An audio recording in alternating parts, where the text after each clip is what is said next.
Early in the 20th century, Henry Morrison, who was the president of Asbury College, had taken a trip to China along with his wife on an evangelistic tour.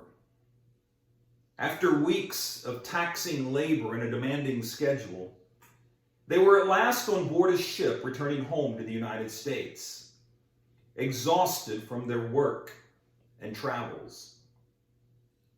Well, it so happened that on board that same ship that was bringing them home, on board that same ship was President Theodore Roosevelt, who was returning from an African safari.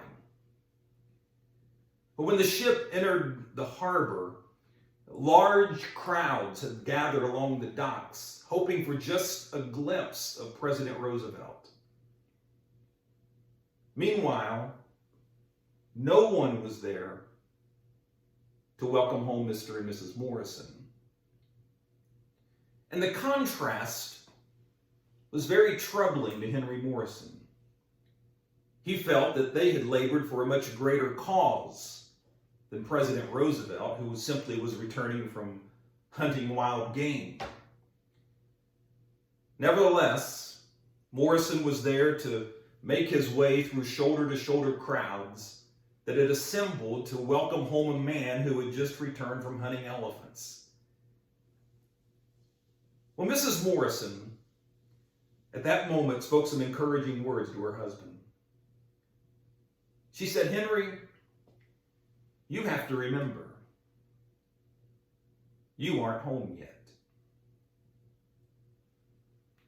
Now, with her wise words, Mrs. Morrison points out a couple of things. First of all, we don't serve God for the applause and the accolades and the recognition of others. And secondly, our reward will come when we enter the heavenly gates and hear Jesus say, "Well done, good and faithful servant." Thank you for watching, and be kind.